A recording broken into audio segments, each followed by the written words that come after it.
So we got Mike Mettler over here, the man, Mad Mike Mettler, man. Good to see you, brother. Tell me about that accident in the 250. You went down pretty hard.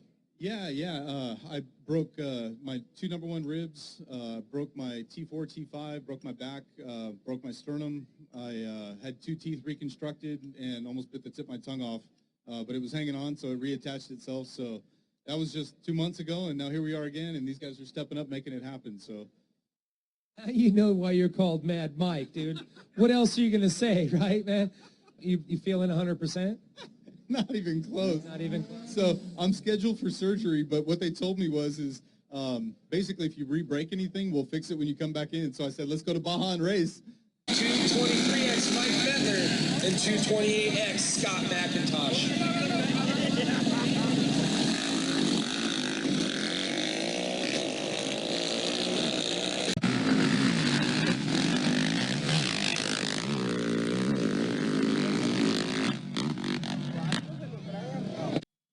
So 223X. Oh, man. Mettler, what happened? I see him holding his arm up right here, over here. We got one of the riders a little sideways. So who wants to talk first? Well, it was pretty rough in the get-go. Actually, Darren, we got in the lead, like in the 50 miles, and the bike was just running like crap. And then he lost the front brake, and the next thing you know, it wouldn't even run. And then he ended up getting clipped the bike was laying down, and I guess our four-wheeler ran over the top of it, and it was a wreck. It was a wreck. So what happened to your arm? What really happened out there? I know the four-wheeler hit the bike, but what happened to you? That was just getting off? Oh, it looks like a collarbone right there. Yeah, we got to get that thing dialed in. It only takes 4 pounds of pressure. Yeah. No, we had a blast out there, and the bike ran really good the first half, and then second half I kept thinking it was the air filter. Turns out, long story, fuel pump went out. So luckily we had a spare bike with us. We switched the tank, got a new brake on it for Hoser here to get over the hill, and had more issues. More issues. So what were the more issues? Let's hear about it. You just talked about the bike being run over. So what were the other issues? Was that coming up over the summit? Yeah, the caliper fell off the front, so going over the summit without a front brake was pretty torturous. Coming up over the summit with full brakes and a brand new bike's torturous.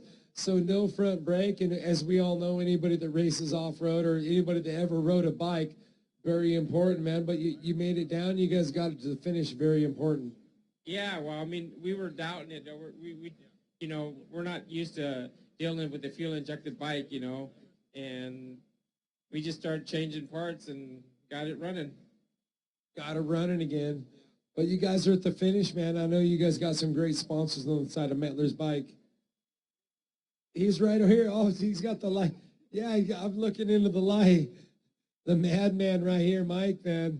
So not what you guys wanted today, but you guys got it to the finish. Some valuable points going into round number 3. You know something?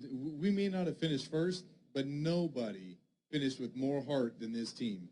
No one. That bike is in pieces from multiple bikes, and it's because of these guys out here that brought this home, and they deserve the credit. They deserve the recognition for everything. There was times that we were all looking at this wondering how we were going to get this bike home, if we were going to make it, if it was even going to work. And I got to tell you, I thanked our sponsors when we got here, but right now I really want to thank, not only did I not know half of my riders before we showed up to the Baja 500, I met them yesterday. The chase crew, I just met some of them when we got here at the finish line. And so I'm looking at this, and again, the heart, the team, the guys that drove in, that made all this happen, it's truly about them. So if we can, we got 2 more riders here that brought this home that came from Steamboat Springs, Colorado. If we can give them a little shout out and some recognition, and also my chase crew, all of you guys made this all happen. Thank you. Absolutely, Mike. Let's go right over here. Steamboat Springs, Colorado. What's your name? Casey. Casey, man. How was it out there? I know it was a battle today, but as Mike said, you guys came together as a team. That's what it's all about, just bringing it all together and getting into the finish line. Yeah, we gave her hell. I mean, the brakes fell off on me, too, even though we fixed them. And I didn't realize that until I pulled over for a truck and almost went over the hill. But Chase crew showed up, got me fixed up, got me a warm jacket, and sent it home. Brakes are kind of overrated. You don't really need them, but you gotta know if you got them or not. Well, yeah, and it's a race, so really I got here a little faster because of it. There you go.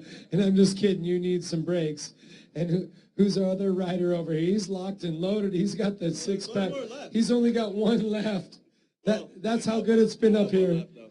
Yeah. So what's your name? You look thirsty. Chris Welch. Chris Welsh, man. Great to see you. Mike talking about what it takes to actually bring a whole team together, and you guys got it done. What section do you ride? I rode from 260 over Mike's Sky Rancho, and then up the Pacific side up to 380, where I handed off to Casey.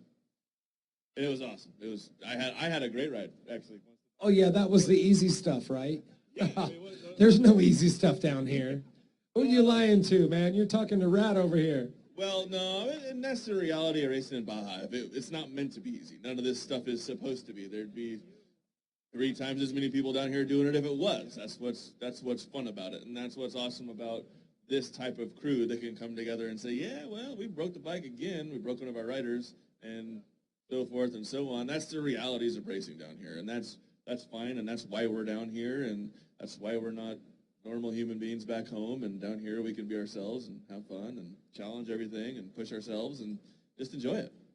Absolutely, and coming down here talking about pushing yourself and being the next level of a human. Only certain people can come down here and race Baja and eventually get to the finish line. That's the most important part.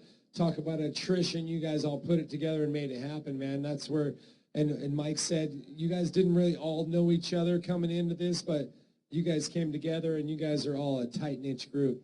Yeah, absolutely, and that's what this sport brings. You know, the type of people that gravitate toward this type of deal, although we don't necessarily know each other coming into it, in general are fairly like-minded individuals and the same type of personality types, and we're the type of people that also like to ride fast, but also like to stick things out and work hard, and we're all fairly blue-collar with most of the things we do, and especially our work ethic even when we're playing. I mean, we're on vacation right now, putting ourselves through this type of stuff. This is fun for us. So that type of personality that comes together as a group is awesome. And same thing with our chase crew, like Mike was saying, the guys that drove us, again, the reality when you try to talk to somebody into coming down here and run a chase for you, they think it's going to be beers and tacos and, we'll go down the beach. Like, no, that's 10 hours a day behind the wheel of a car, and then you're dropping us off and picking us up.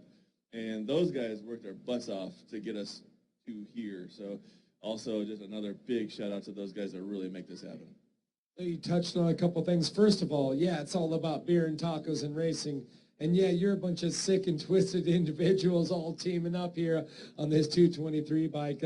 That's how it happens. It takes, like you said, like-minded people that come down here, hardcore guys, and you guys got it done. You got to the finish line, man. Good work today.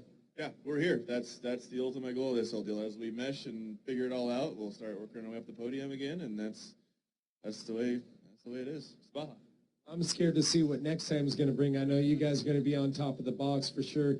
Got a great crew. You want to thank anybody at home?